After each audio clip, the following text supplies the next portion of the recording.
సాధించడమే మీ లక్ష్యమా? ఎంబీబీఎస్ సీట్ల గైడెన్స్ కోసం తప్పక విచ్చేయండి మెగా ఎడ్యుకేషన్ మేళా. కొద్ది రోజుల క్రితం మీకు అందరికీ కూడా తెలుసు, ఒక పత్రికా ప్రకటన ద్వారా ఏలూరు జిల్లా అధ్యక్ష పదవికి, అలాగే ఏలూరు అసెంబ్లీ నియోజకవర్గ కోఆర్డినేటర్ ఇన్ఛార్జ్ బాధ్యతలకు నేను రిజైన్ చేస్తూ పత్రికా ప్రకటన ఇవ్వటం జరిగింది. దాని తర్వాత అప్పుడు నేను పార్టీకి సంబంధించి, పార్టీ సభ్యత్వానికి సంబంధించి ఆ రాజీనామా అనే విషయాన్ని నేను ప్రస్తావించలేదు. అప్పుడు పార్టీకి నేను రాజీనామా చేయలేదు. ఇప్పుడు ప్రత్యేకంగా ఈ సమావేశం ఏర్పాటు చేసింది కూడా నా వ్యక్తిగత కారణాల వల్ల, కొన్ని వ్యక్తిగత బాధ్యతలకు సంబంధించి నిర్వర్తించుకోవాల్సినటువంటి అవసరం ఉండటం వల్ల పార్టీ సభ్యత్వానికి కూడా రాజీనామా చేస్తున్నానని మీ ద్వారా అందరికీ తెలియచేయడానికి ఈరోజు ప్రత్యేకించి నేను సమావేశం ఏర్పాటు చేయడం జరిగింది. ఎందుకంటే ఆ రోజు కూడా నా లెటర్ ద్వారా జిల్లా ప్రెసిడెంట్ పదవికి కానీ, లేకపోతే అసెంబ్లీ నియోజకవర్గ ఇన్ఛార్జ్ పదవికి కానీ నేను రాజీనామా చేశాను. మీ ఎవరితో మాట్లాడటం నాకు అప్పుడు సాధ్యం కాలేదు. ఆ విషయం ఒకటి ప్రకటించడానికి. రెండవ అంశం, నిన్న పార్టీ ఆఫీసుకి సంబంధించి నేను ఈరోజు కొన్ని పత్రికల్లో కూడా నేను చదివాను. పార్టీ ఆఫీస్ని పైన పార్టీ నాయకత్వం దృష్టిలో లేకుండా ఆ కార్యక్రమం జరిగింది అనేది ఏదో అపోహ కార్యకర్తల్లోనూ కొంతమంది ప్రజల్లోనూ కూడా. దయచేసి కార్యకర్తలు ఎవరు కూడా ఆ విషయంలో అపోహలకి చెందవద్దని నేను వారందరినీ కూడా కోరుతూ, వాస్తవంగా ఆ పార్టీ ఆఫీసుకి సంబంధించి సంవత్సర కాలంగా ఆ పార్టీ ఆఫీసుకి సంబంధించి ఎవరైతే ఆ పార్టీ ఆఫీస్ స్థలాన్ని లీజుకి ఇచ్చారో మా ద్వారా, దానికి సంబంధించి వాడికి 7 సంవత్సరాల క్రితం నేను 2 సంవత్సరాలు పార్టీ ఆఫీసుకి సంబంధించి ఆ స్థలాన్ని లీజుకి ఇవ్వమని, ఎందుకంటే ఆయన యుఎస్లో ఉంటాడు, ఆ సైట్ ఓనరు నా మిత్రుడు రవిచంద్ర అని.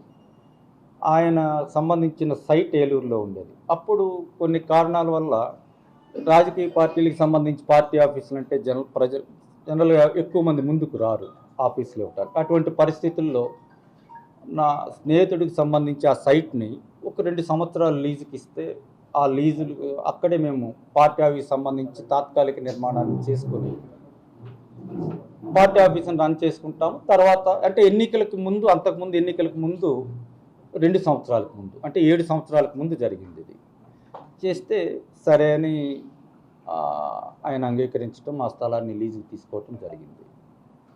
ఆ తరువాత దాంట్లో టెంపరీగా షెడ్యూల్ నిర్మాణం చేసి పార్టీ కార్యకలాపాలు నిర్వహించుకోవటం.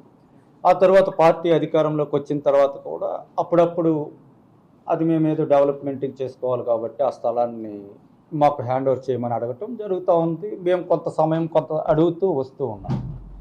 దాని తర్వాత సుమారు సంవత్సరం క్రితం వాళ్ళు కొంచెం ఏదో డెవలప్మెంట్కి ఇచ్చుకుంటాం మేము ఆ సైట్ని, కాబట్టి ఆ స్థలాన్ని హ్యాండ్ ఓవర్ చేయమని అడగటం. ఎన్నికల ముందు నేను అప్పుడు పార్టీ 2 జిల్లాల కోఆర్డినేటర్ మిథున్ రెడ్డి గారి దృష్టికి ఈ విధంగా పార్టీ ఆఫీస్కి సంబంధించి వాళ్ళు ఓనర్స్ అడుగుతూ ఉన్నారు, వాళ్ళు ఏదో డెవలప్మెంట్కి ఇచ్చుకోవాలని అడుగుతూ ఉన్నారు, కాబట్టి దాన్ని మనం హ్యాండ్ ఓవర్ చేయాలంటే మిథున్ రెడ్డి గారు ఎన్నికల ముందే 3 నెలల ముందే హ్యాండ్ ఓవర్ చేయమని ఆయన చెప్పటం జరిగింది. కానీ ఎన్నికల సందర్భంలో పార్టీ ఆఫీసు లేకపోతే అది కొంచెం ఇబ్బందికరంగా ఉంటుందన్న ఆలోచనతో దానికి సంబంధించిన స్థల యజమానుల్ని మేము రిక్వెస్ట్ చేసి ఇంకొక 2-3 నెలలు ఎన్నికలు అయిపోగానే దాన్ని హ్యాండ్ ఓవర్ చేస్తాము, కొంత సమయం ఇవ్వమని అడగటం జరిగింది. అడిగిన తర్వాత ఆయన కూడా ఒప్పుకున్నాడు. ఒప్పుకున్న తర్వాత ఎన్నికలు అయిన తర్వాత మళ్ళీ వాళ్ళు ఆ స్థలం హ్యాండ్ ఓవర్ చేయమని, లీజ్ అగ్రిమెంట్ పూర్తి అయిపోయింది కాబట్టి స్థలం హ్యాండ్ ఓవర్ చేయమని సహజంగానే వాళ్ళు ఒత్తిడి తీసుకురావటం ప్రారంభించిన తర్వాత ఎన్నికలు అయిపోయిన 10 రోజులకే మళ్ళీ మేము మిథున్ రెడ్డి గారి కోసం ప్రయత్నం చేయటం, ఆయన నాకు అందుబాటులోకి రాకపోతే ఆయనకు సన్నిహితంగా ఉండే, ఆయన వ్యవహారాలు చూసేటువంటి బీవీఆర్ చౌదరి అని జంగారెడ్డిగూడెంలో ఉంటాడు ఆయనకి నేను ఫోన్ చేసి మిథున్ రెడ్డి గారు నాకు అందుబాటులోకి రాలేదు, ఎన్నికల ముందే ఆయన హ్యాండ్ ఓవర్ చేయమని చెప్పినా ఎన్నికల సందర్భంగా మనం చేయటం వల్ల ఇబ్బందిగా ఉంటుంది పార్టీ కార్యకలాపాలకు అని చెప్పి నేను హ్యాండ్ ఓవర్ చేయలేదు. ఇప్పుడు వాళ్ళు ఒత్తిడి పెరిగింది, నువ్వు ఒకసారి ఆయన దృష్టిలో పెట్టు అని చెప్పి చెప్పడం జరిగింది. చెప్పిన తర్వాత మొన్న 1వ తారీఖున అది హ్యాండ్ ఓవర్ చేయటం. హ్యాండ్ ఓవర్ చేసే ముందు కూడా పార్టీ ఆఫీస్ మేనేజర్ ద్వారా, ఎవరైతే వెంకటేశ్వర్లు అనే పార్టీ ఆఫీస్ మేనేజర్ ఉన్నాడో ఆయన ద్వారా పార్టీ కేంద్ర కార్యాలయానికి ఆయనే ఇన్ఫామ్ చేశాడు. చేసిన తర్వాత సరే అని చెప్పి వాళ్ళు హ్యాండ్ ఓవర్ చేయమని 15 రోజుల క్రితం చెప్పడం జరిగింది. వాళ్ళకి హ్యాండ్ ఓవర్ చేసిన తర్వాత 15 రోజుల్లో ఆగస్టు 15 ఉండటం వల్ల వారం రోజుల తర్వాత, అప్పటికి నేను కోఆర్డినేటర్గా రాజీనామా చేసిన తర్వాతే ఆగస్టు 15 వేడుకలు పార్టీ ఆఫీసులో, అన్ని పార్టీ ఆఫీసులో జరుగుతాయి, ఈ పార్టీ ఆఫీసులో కూడా జరిగితే బాగుంటుందని మన నాయకులందరూ కోరితే నేను మళ్ళీ పైకి ప్రత్యేకంగా సైట్ ఓనర్ అడిగి కొంచెం ఆగస్టు 15 కార్యక్రమం చేసుకోవటానికి అనుమతి ఇవ్వమని అడిగి నేను మాట్లాడి తర్వాత ఆ అనుమతిని నేను తీసుకోవటం జరిగింది. తర్వాత కారుమూరి సునీల్ గారు ఫోన్ చేసి మరి ఆగస్టు 15కి సంబంధించి మరి ఏం చేయాలని అడిగితే, మీరే, నేను జిల్లా అధ్యక్షుడిగా నేను రాజీనామా చేస్తున్నాను కాబట్టి మీరే ఫ్లాగ్ హాస్టింగ్ చేయండి, దానికి నేను సైట్ ఓనర్ దగ్గర నేను అనుమతి తీసుకున్నాను, 1వ తారీఖున హ్యాండ్ ఓవర్ చేసిన, ఈ కార్యక్రమం వరకు అనుమతి ఇవ్వండి అని చెప్పి నేను చెప్పిన తర్వాత సునీల్ గారు వచ్చి ఆయన చేయటం జరిగింది. జరిగిన తర్వాత సహజంగానే ఆ కార్యక్రమం వరకు నేను అనుమతి అడిగాను. ఆ కార్యక్రమం తర్వాత వాళ్ళు ఆ స్థలాన్ని పూర్తి స్థాయిలో స్వాధీనం చేసుకున్నారు. అంటే ఇదంతా నేను ఎందుకు చెప్తున్నానంటే, పార్టీ నాయకుల్లోనూ కార్యకర్తల్లోనూ కొంత అపోహ, దానివల్ల కొంచెం మనస్తాపం కూడా ఉంటుంది. నేను రిజైన్ చేయటం వల్ల జిల్లా అధ్యక్షుడిగా అది అలా చేయటం కాదు, ఇది సంవత్సర కాలంగా జరుగుతుంది.